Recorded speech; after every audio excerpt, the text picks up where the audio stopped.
Selamat datang di presentasi kami yang berjudul Tata Kelola Teknologi Informasi, Framework, dan Perangkat Pendukung. Dalam video ini kami akan membahas secara komprehensif bagaimana tata kelola TI menjadi pondasi strategis dalam organisasi modern. Kita akan menjelajahi 3 framework utama, yaitu COSO, COBIT 2019, dan COSO ERM serta bagaimana perangkat teknologi seperti cloud computing, keamanan TI, dan investasi TI berperan penting dalam mendukung pengelolaan TI yang optimal.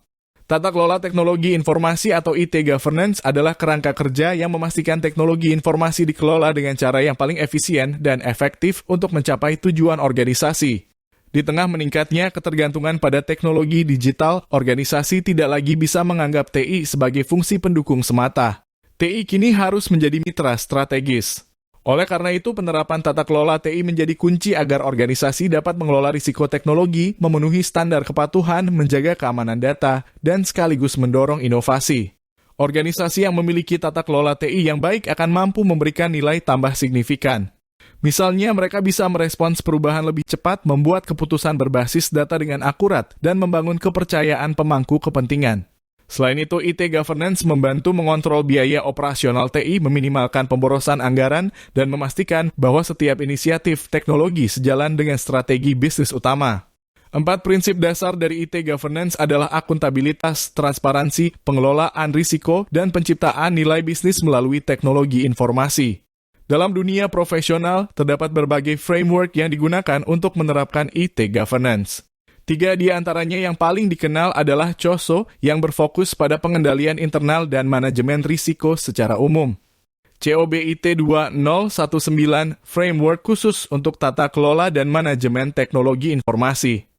COSO ERM pengembangan dari COSO yang lebih menitik beratkan pada manajemen risiko terpadu dalam seluruh proses bisnis. Masing-masing framework ini memiliki kekuatan unik dan yang terpenting, ketiganya bisa diintegrasikan untuk menciptakan sistem tata kelola TI yang kuat dan komprehensif. Framework COSO memiliki 5 komponen utama yang bekerja secara terintegrasi, lingkungan pengendalian, mencakup nilai, etika, dan integritas organisasi yang menjadi dasar untuk kontrol internal yang kuat. Penilaian risiko, proses mengidentifikasi dan menganalisis risiko yang dapat menghambat pencapaian tujuan organisasi. Kegiatan pengendalian, kebijakan, dan prosedur untuk memastikan risiko dapat dikelola dan dikendalikan secara tepat. Informasi dan komunikasi memastikan bahwa informasi yang relevan tersedia dan dikomunikasikan dengan cara yang efektif. Pemantauan, peninjauan, dan evaluasi berkala terhadap sistem pengendalian untuk memastikan keberlanjutan dan efektivitas.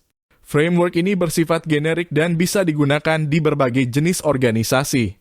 COBIT 2019 adalah framework yang lebih teknis dan detail dirancang khusus untuk tata kelola dan manajemen teknologi informasi. Framework ini berdasarkan 7 prinsip utama memenuhi kebutuhan pemangku kepentingan. Mencakup seluruh organisasi dari ujung ke ujung. Menggunakan pendekatan holistik termasuk struktur organisasi, budaya, informasi, dan infrastruktur. Memisahkan tata kelola dan manajemen secara jelas. Menggunakan kerangka kerja berlapis dan adaptif. Mendukung pengambilan keputusan berbasis informasi, mendorong perbaikan dan peningkatan berkelanjutan. COBIT 2019 sangat berguna untuk memastikan bahwa TI bukan hanya disesuaikan dengan strategi bisnis, tetapi juga memberikan nilai yang dapat diukur. COSO ERM atau Enterprise Risk Management memperluas framework COSO dengan fokus pada manajemen risiko strategis dan operasional. Framework ini mencakup 8 komponen lingkungan internal organisasi. Penetapan tujuan bisnis dengan mempertimbangkan risiko. Identifikasi risiko yang bisa mengganggu pencapaian tujuan. Penilaian risiko dari segi kemungkinan dan dampaknya. Respons risiko termasuk strategi mitigasi. Aktivitas pengendalian risiko.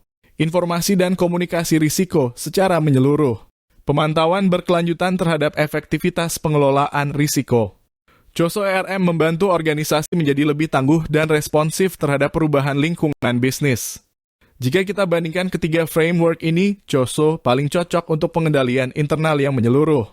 COBIT 2019 fokus pada operasional dan manajemen sistem teknologi informasi secara rinci. COSO ERM ideal untuk mengintegrasikan manajemen risiko ke dalam strategi dan pelaksanaan operasional.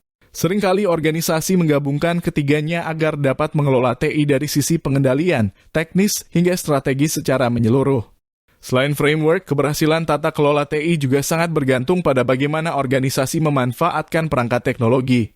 3 aspek utama yang dibahas adalah cloud computing untuk fleksibilitas dan efisiensi, keamanan TI untuk perlindungan aset digital, investasi TI untuk keberlanjutan dan keunggulan kompetitif. Cloud computing memungkinkan organisasi menyimpan, mengakses, dan mengelola data secara efisien melalui internet. Keunggulan utamanya meliputi skalabilitas dapat disesuaikan dengan kebutuhan. Efisiensi biaya tidak memerlukan investasi besar di awal. Aksesibilitas bisa diakses dari mana saja. Inovasi cepat memungkinkan peluncuran layanan baru dengan cepat. Pemulihan bencana mendukung kontinuitas bisnis. Namun, cloud harus diatur dalam kerangka tata kelola yang baik termasuk pengendalian risiko dan kepatuhan terhadap peraturan privasi data. Keamanan TI melibatkan aspek teknis dan non-teknis mulai dari kebijakan internal hingga solusi teknologi. Beberapa strategi utama termasuk kebijakan keamanan TI yang komprehensif, manajemen risiko keamanan secara proaktif, klasifikasi data berdasarkan sensitivitas, manajemen insiden untuk merespons serangan, pelatihan keamanan bagi karyawan, teknologi seperti firewall, enkripsi, autentikasi multifaktor, dan SIEM untuk analisis log keamanan. Investasi TI bukan sekadar pengeluaran, tapi harus dianggap sebagai alat untuk mencapai keunggulan strategis. Fokus investasi harus diarahkan pada proyek yang mendukung strategi bisnis. Alokasi anggaran yang efisien. Pengukuran manfaat melalui ROI, NPV, dan KPI. Manajemen risiko untuk menghindari pemborosan. Proses pengambilan keputusan yang transparan dan partisipatif. Dengan pengelolaan yang tepat, investasi TI akan mendorong produktivitas dan efisiensi operasional. Kesimpulannya, tata kelola TI yang efektif memerlukan pemahaman menyeluruh terhadap framework seperti COSO, COBIT 2019, dan COSO ERM, serta pemanfaatan teknologi secara strategis. Integrasi antara tata kelola dan perangkat teknologi akan menghasilkan organisasi yang tidak hanya efisien dan aman, tetapi juga inovatif dan berkelanjutan di tengah disrupsi digital. Terima kasih telah menyimak video ini. Kami harap pembahasan ini dapat membantu Anda memahami pentingnya tata kelola TI dalam organisasi modern. Jika ada pertanyaan, silakan sampaikan dalam sesi tanya-jawab berikutnya. Sampai jumpa di presentasi selanjutnya.